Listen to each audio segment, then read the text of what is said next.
Assalamualaikum warahmatullahi wabarakatuh. Apa kabar kalian semua? Semoga kalian dalam keadaan sehat selalu ya. Nama saya Nadil, dan di video kali ini saya akan menceritakan sebuah film yang penuh dengan misteri.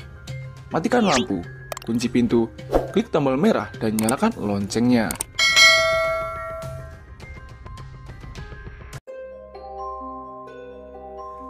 Berawal dari seorang wanita penjaga toko buku di sebuah mall terkenal bernama Shadyside Mall. Di malam itu, di saat mall hendak tutup, seseorang menelpon.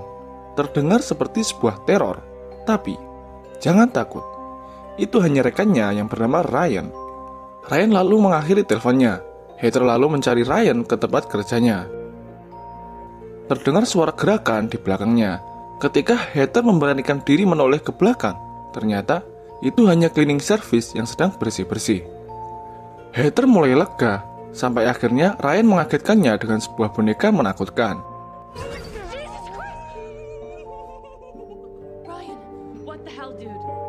Heather memarahinya karena sudah mengagetkannya. Heather kemudian bilang pada Ryan kalau malam ini dia butuh tumpangan. Heather lalu meninggalkan Ryan dan mulai menutup tokonya. Meski pintunya tak bisa menutup rapat, itu bukan masalah baginya. Di saat dia mulai merapikan buku-bukunya, mulai ada sesuatu yang ganjil di sana. Satu buku jatuh dengan sendirinya. Di saat dia mencoba merapikannya lagi, terlihat bayangan hitam lewat di belakangnya. Keadaan mulai tegang. Dia mencoba tetap berpikir positif.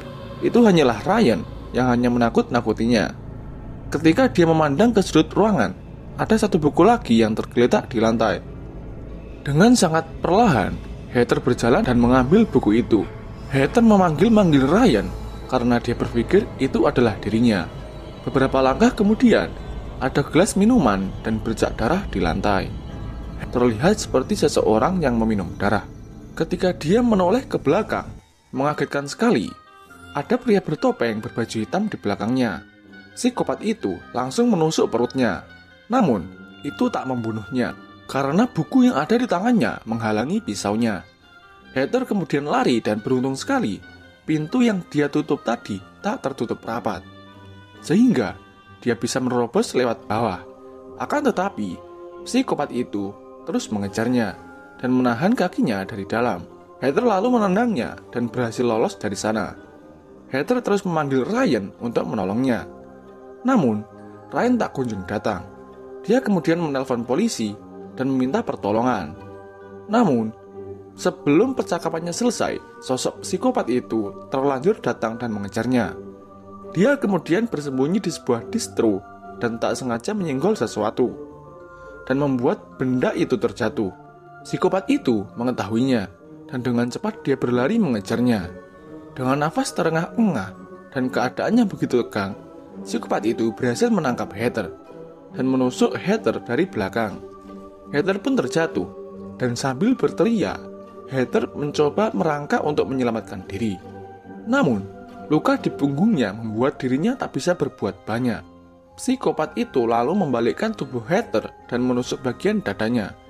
Dan sangat mengejutkan sekali, psikopat itu membuka topengnya. Sambil sekarat, Heather menyadari bahwa psikopat yang telah membunuhnya adalah temannya sendiri. Ya, dia adalah Ryan, rekan kerjanya. Tak begitu lama, terdengar suara ledakan dari arah belakang. Ternyata itu adalah polisi yang ditelepon Heather tadi. Peluru itu menembus punggung Ryan, dan Ryan pun terjatuh tak bernyawa. Jangan nyalakan lampunya dulu karena film ini baru dimulai.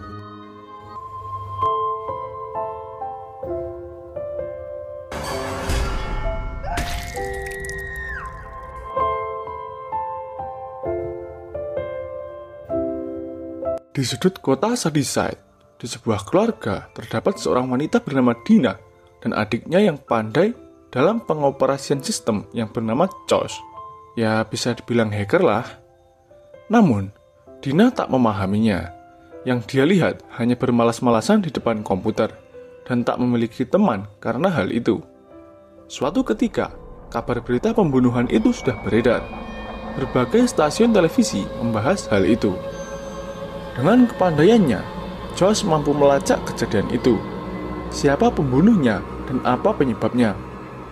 Dia juga mengetahui kalau kejadian itu bukan yang pertama kalinya.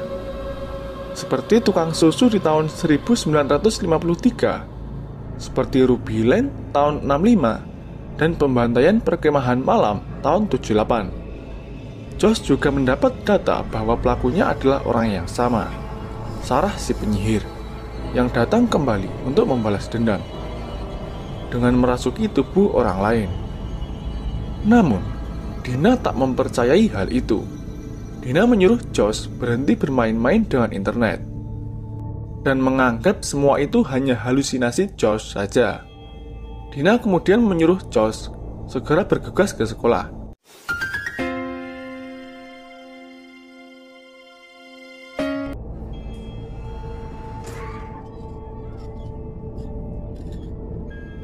Di sekolah, semua teman-teman Dina membicarakan soal Sarah si penyihir.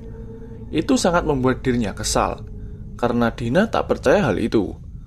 Bahkan, Dina sempat membentak dan memarahi kedua sahabatnya. Dina mengatakan kalau Heather hanya orang biasa seperti mereka, yang bernasib sial karena menjadi korban pembunuhan. Tidak ada penyihir yang ingin balas dendam. Hari itu, pikirannya sedang kacau, karena dia baru saja ditinggal pergi oleh pacarnya. Ya, namanya Sam. Samantha. Tentu saja itu bukanlah nama pria, karena Dina dan Samantha adalah pasangan lesbian. Dina menyuruh Kate untuk mengembalikan semua barang dari Sam. Namun, Kate menolaknya. Dia tak ingin terlibat dalam hubungan asmara mereka. Dina pun kecewa dan mengatakan pada Kate bahwa malam itu malam terakhir dia ikut drum band. Dina khawatir dia belum siap jika harus bertemu dengan Sam, karena malam nanti SMA Shadyside akan mengirim tim drum band ke Sunnyvale untuk perwakilan sekolah. Malam harinya, wali kota Sunnyvale mengadakan malam lilin demi mengenang kejadian tragis di Shadyside. Ketika wali kota Sunnyvale sedang berpidato, Dina melihat seorang pria berciuman dengan mantannya. Ya, itu Samantha. Mungkin Sam sudah kembali ke jalan yang benar kali ya. Dah bang, gimana sih ini ya? Tapi tidak dengan Dina. Dina merasa sakit hati melihat hal itu. Dia kemudian pergi ke belakang dengan membawa kotak yang berisi barang-barang pemberian Sam. Dengan meneteskan air mata, Dina memandangi barang-barang itu. Beberapa saat kemudian terdengar suara langkah kaki. Ternyata itu adalah Sam. Dia mengikuti Dina ke belakang. Sam tidak menyangka Dina akan datang. Dia mengira Dina sudah keluar dari grup drum band. Dina lalu menendang kotak itu ke arah Sam dan mengembalikan semua barang pemberian Sam. Mereka bertengkar layaknya seorang pasangan. Sulit dibayangkan, namun itulah yang terjadi. Mereka saling menyalahkan satu sama lain, hingga akhirnya Sam jujur kalau dia pergi dari Shadyside karena orang tuanya bercerai, dan dia harus ikut ibunya. Dina lalu menanyakan siapa lelaki yang menciumnya. Awalnya, Sam tidak mau berkata jujur, namun Dina terus mendesaknya. Dan akhirnya Sam berkata yang sebenarnya. Namanya Peter. Di waktu yang sama, seorang siswa Sunnyvale memancing perhatian. Dia menghina Shadyside dan peristiwa yang terjadi saat itu. Karena terpancing emosi, beberapa siswa Shadyside pun menyerangnya, dan tawuran itu pun tak terhindarkan. Beberapa saat kemudian, pertengkaran mereka pun dilerai, dan semua kru drum band dari Shadyside kembali pulang dengan menaiki bus sekolahnya. Di dalam bus, mereka semua bersorak. Mereka tidak terima dengan perlakuan siswa Sunnyvale yang telah menghina Shadyside. Beberapa saat kemudian, orang-orang Sunnyvale itu mengejar bus mereka dan melemparinya dengan botol. Melihat Sam bersama Peter di dalam mobil, Dina tersulut emosi dan melempar sebuah drum besar ke arah mereka. Mobil mereka pun oleng dan jatuh ke jurang.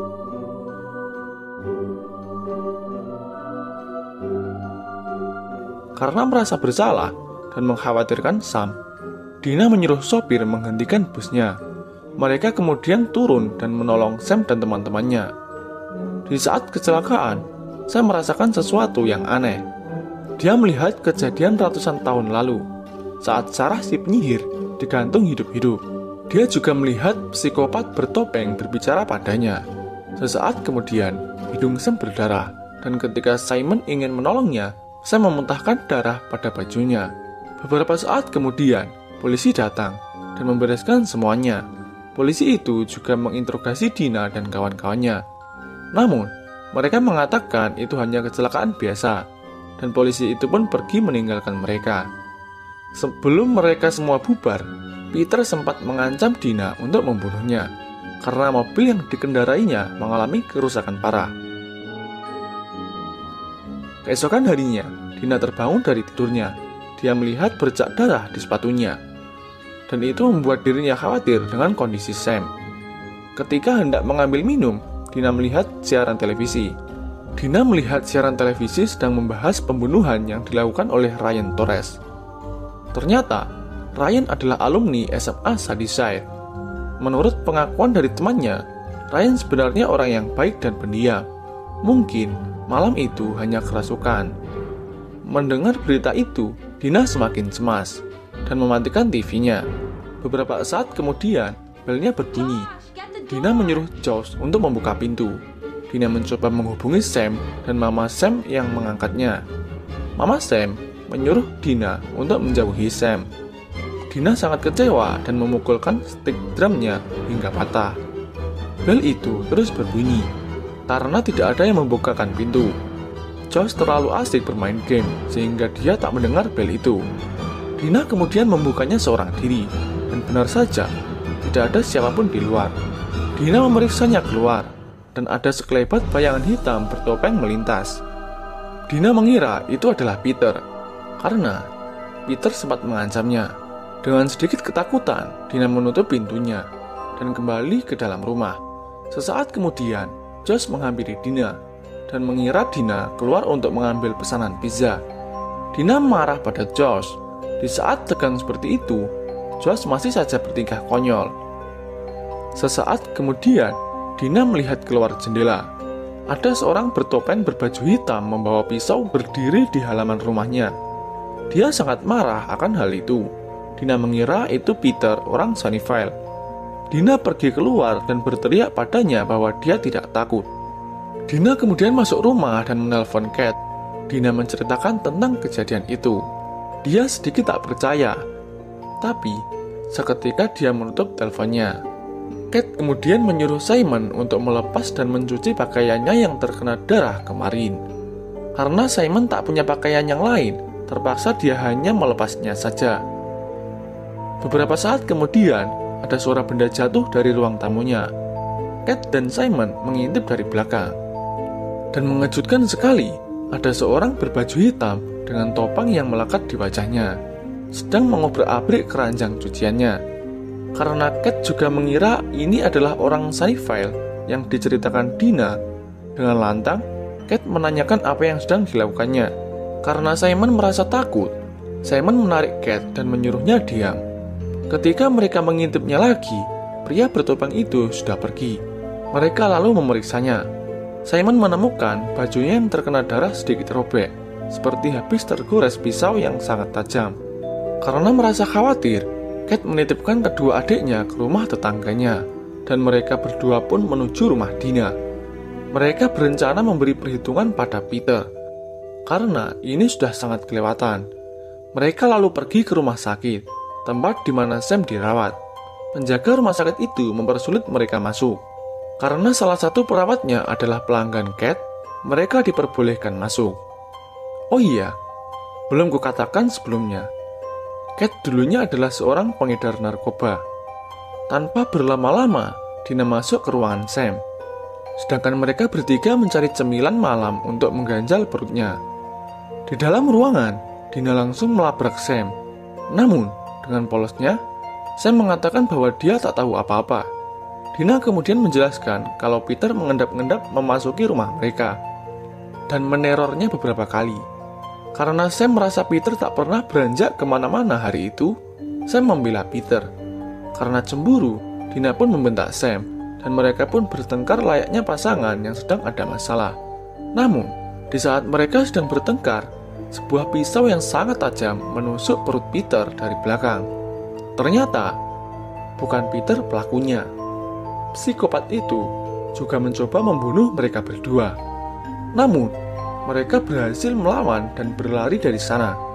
Di waktu yang sama, Josh, Kate, dan Simon berada di depan mesin jual otomatis. Ternyata, mereka bertiga tidak ada yang punya uang. Tetapi, dengan kepandaian meretasnya, Josh bisa mengeluarkan semua makanan yang ada di sana. Ketika mereka ingin mengambil semua makanan itu, Dina dan Sam berlari di depan mereka. Dan seorang psikopat dengan membawa pisaunya mengejar mereka di belakang. Mereka kemudian berlari menuju ambulan, sedangkan Dina dan Sam bersembunyi di kolong meja. Mereka berdua menyaksikan seorang perawat yang menolongnya tadi dibunuh di depan mereka. Sam lalu menjerit ketakutan, dan psikopat itu menemukannya. Psikopat itu mengejar mereka dan ingin membunuh Sam.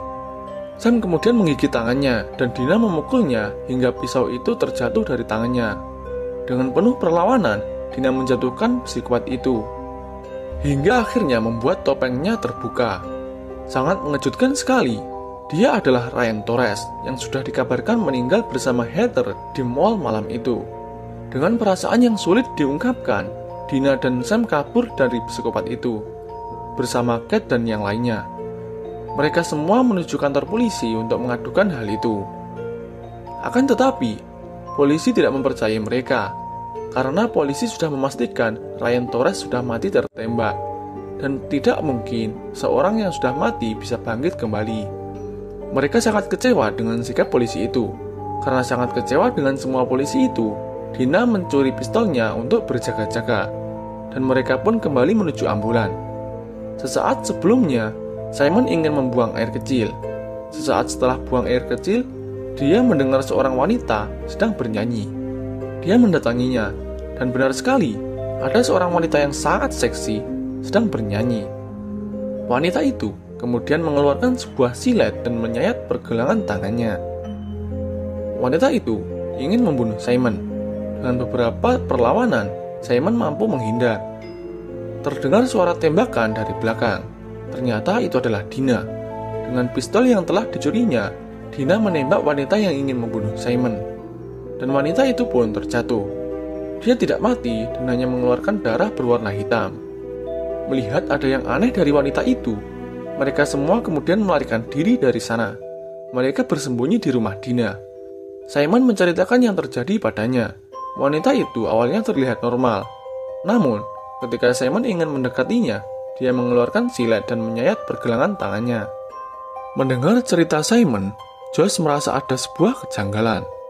Josh menanyakan apakah siletnya seperti alat cukur zaman dulu, dan apakah dia menyanyikan sesuatu, dan Simon pun menjawab, "Ya." Melihat Josh mengetahui semuanya, Simon heran padanya. Josh pun memberikan semua data-data yang dia punya. Ternyata, wanita itu adalah Ruby Lane, yang membunuh pacarnya dan semua teman-temannya, lalu bunuh diri dengan menyayat tangannya. Kejadian itu telah terjadi 30 tahun yang lalu, di tahun 1965, sehingga mereka semua tak mengetahuinya. Josh juga menunjukkan data-datanya yang lain, seperti kejadian 1978, pembunuh bejat yang membunuh anak-anak di perkemahan malam, yang menimpa salah satu adik dari ibu Kate, yang menyebabkan keluarganya menjadi berantakan. Dan tahun 1950, Harry Roker, seorang tukang susu yang membunuh sekelompok ibu rumah tangga. Dan tahun 1935, pembunuh Humpty Dumpty. Tahun 1922, Billy Baker. Dan tahun 1902, seorang pandai besi yang membunuh para gadis. Dan semua itu terus terjadi di Shadyside, orang biasa yang menjadi psikopat. Dan yang terakhir, sangat tidak asing bagi Simon. Dia adalah Pastor Cyrus Miller, yang membunuh dan mencukil mata anak-anak. Mendengar semua berita pembunuhan itu, Sam merasa mual dan bergegas ke kamar mandi. Sam memuntahkan darah lagi. Dina mengikutinya karena khawatir terjadi sesuatu pada Sam. Josh kembali melanjutkan ceritanya. Ternyata, semua kejadian itu berawal dari sebuah kutukan penyihir bernama Sarah. Ternyata, cerita itu benar-benar terjadi, dan bukan hanya dongeng turun-temurun yang diceritakan para pengasuh. Sebelum ajalnya, Sarah mengetahui cara bangkit dari kematiannya. Dia menyayat tangan terkutuknya dan terus menghantui Shadyside dan membalaskan dendamnya dengan memasuki tubuh manusia normal dan menjadikannya sebagai psikopat. Josh juga menjelaskan kalau Sarah si penyihir marah pada mereka karena mereka sudah mengganggunya. Sam juga menambahkan ketika dirinya terbentur, dia melihat penyihir itu. Mereka semua kemudian pergi ke tempat kecelakaan itu. Sam menemukan sebuah rantai yang terkubur di sana. Josh memeriksanya dan ternyata benar. Itu adalah rantai yang digunakan untuk menggantung Sarah si penyihir. Mereka menarik rantai itu dan benar sekali ada tengkorak si penyihir yang masih tersangkut di sana. Mereka berpikir kalau penyihir itu marah pada mereka karena Sam sudah mengganggu makamnya dan menyuruh anak buahnya mendatangi mereka. Simon kemudian mendapatkan ide untuk mengembalikan dan memperbaiki makamnya lagi agar si penyihir tak marah lagi pada mereka. Josh bertugas berjaga-jaga sementara yang lainnya memperbaiki makamnya. Di saat sedang memperbaiki makam lagi, Sam kembali melihat penyihir itu.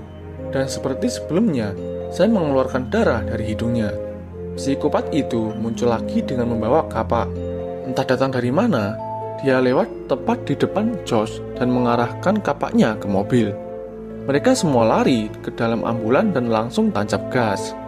Di dalam ambulan, mereka bertengkar karena memperbaiki makam adalah ide yang buruk dan tidak berguna. Simon tidak terima karena idenya tidak dihargai. Josh kemudian melerai pertengkaran itu dan memberitahu mereka bahwa yang dicari psikopat itu bukan mereka semua, tetapi hanya satu orang. Ya, dia adalah Sam. Mereka mengincar Simon karena darah Sam di bajunya, mengejar Dina karena darah Sam di sepatunya, dan dia hanya melintas di depan Josh tanpa menghiraukannya. Kate kemudian berencana untuk menjadikan Sam sebagai umpan, tapi Josh menyarankan agar mereka semua membersihkan darah Sam dari tubuhnya, agar psikopat itu tak mengejarnya lagi. Simon kemudian mengambil keranjang barang hilang di sekolah, dan satu persatu mereka mengambil pakaiannya. Sam dan Dina berganti pakaian di satu ruangan, sedangkan Josh dan Simon di ruangan lainnya. Karena merasa takut sendirian, Kate meminta Josh untuk menemaninya. Mereka semua membersihkan dirinya masing-masing. Awalnya, iman Josh masih kuat.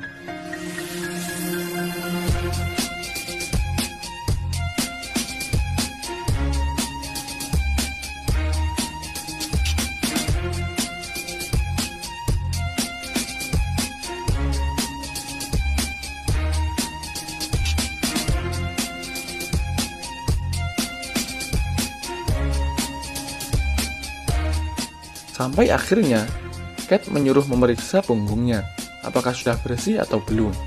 Saat itulah, imannya mulai goyah, dan Josh pun mengatakan perasaannya pada Kate, dan meminta malam itu hanya untuk mereka saja. Ritual menanam ubi pun dimulai. Di lain ruangan, Dina dan Sam juga melakukan hal yang sama, hanya saja sebagaimana seorang pasangan lesbian yang sedang bercinta. Sangat sulit dijelaskan, tapi itu yang mereka lakukan. Kasihan sekali, Simon hanya sendirian malam itu. Sesaat kemudian, mereka keluar dari ruangan masing-masing, dan Simon baru menyadari hanya dirinya yang sial malam itu. Ya, yang lain enak-enak, dia malah nggak dapat apa-apa. Goblok! Kasihan banget sih, Bang. Mereka kemudian melanjutkan rencananya untuk menjebak semua psikopat itu, dan menjadikan Sam sebagai umpannya. Mereka menyayat tangan Sam untuk mengambil darahnya dan mencecerkannya ke lantai. Mereka menyuruh Sam diam di kamar mandi dan membiarkan psikopat itu mendatanginya. Dan benar saja, ketiga psikopat itu menghiraukan mereka semua dan hanya menuju ke arah Sam. Di saat psikopat itu sudah masuk ke kamar mandi, Sam melarikan diri dari saluran udara di atas atap dan menggantikannya dengan sebuah boneka yang sudah dilumuri darah Sam. Mereka kemudian menguncinya dari luar dan membakarnya.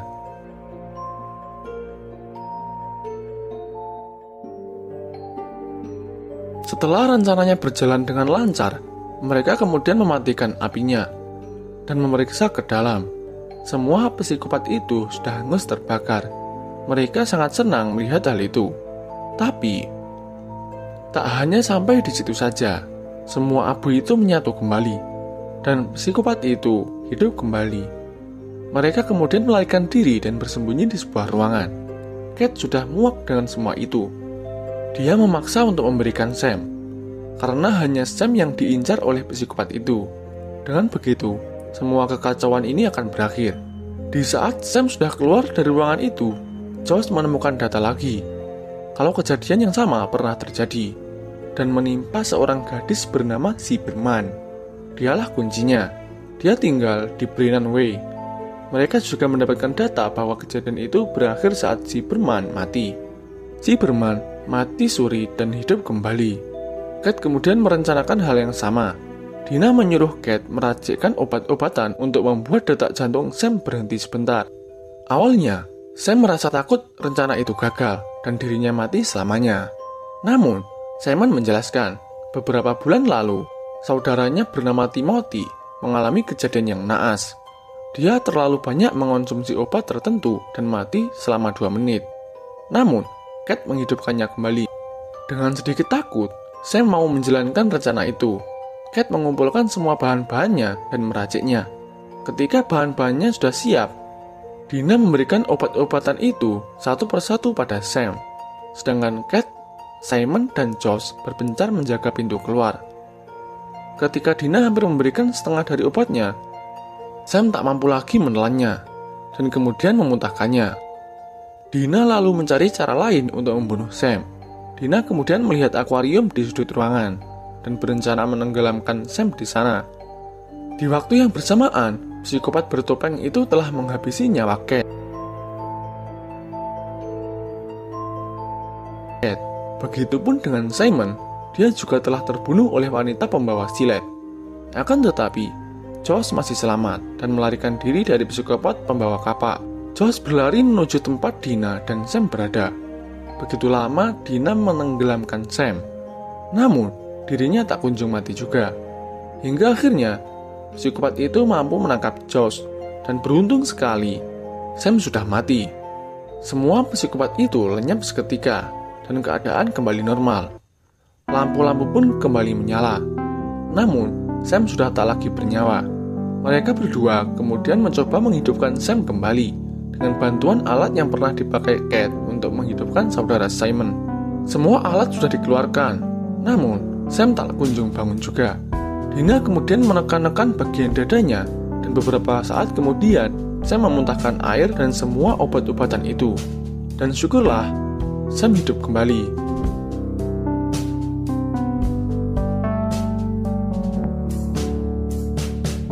Keesokan harinya, mereka bertiga dipanggil ke kantor polisi untuk dimintai keterangan soal kejadian itu. Mereka enggan berkata jujur, karena polisi akan menganggap semua itu tidak masuk akal. Dan akhirnya Dina menyuruh polisi membuat berita bahwa Simon dan Kate meninggal saat sedang mengedarkan narkoba. Cukup singkat dan masuk akal. Polisi itu meminta maaf pada Dina, karena malam itu mereka tak mendengarkan Dina dan kawan-kawannya saat meminta pertolongan. Sebagai permohonan maaf, polisi menawarkan agar teman-temannya dikenang dalam sebuah monumen. Namun, Dina menolaknya. Itu hanya akan menimbulkan kepedihan ketika mereka mengingatnya.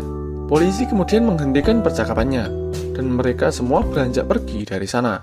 Tapi, sesaat sebelum Josh meninggalkan tempat itu, ada seorang tahanan yang ditahan karena sudah membobol bandar judi.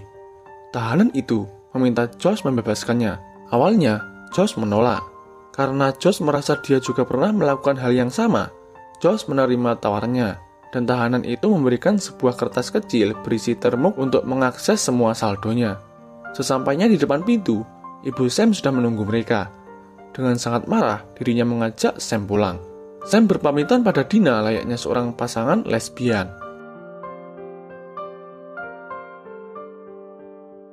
Malam harinya, mereka berkencan dan mendengarkan musik kesukaannya.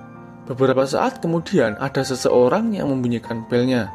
Dina berteriak memanggil-manggil Josh untuk membukakan pintu.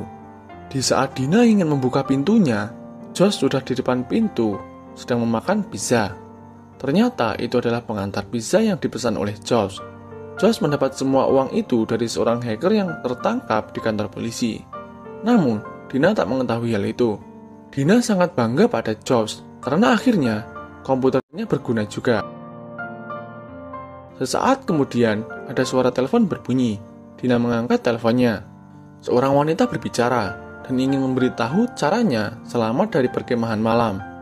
Namun, Dina menolaknya karena dirinya terlambat. Teman-temannya keburu mati dan mereka sudah berhasil menghentikan pembunuh itu. Namun, wanita itu menjelaskan bahwa penyihir itu sudah membuat sumpah bagi siapapun yang sudah menyentuh tulangnya dan melihat wajahnya, dia akan menjadi psikopat. Dan benar saja, Sam yang telah melakukannya. Tiba-tiba, Sam menusuk perut Dina, dan akhirnya Dina terjatuh. Sam sudah tak seperti dirinya lagi. Dia sudah dirasuki oleh penyihir itu. Dina kemudian mengikatnya dan Josh pun keluar karena mendengar kegaduhan itu. Dina mengatakan pada Sam, dia akan melakukan apapun yang diperintahkan si Berman untuk menghentikan hal itu dan menyelamatkan Sam. Dan film pun berakhir.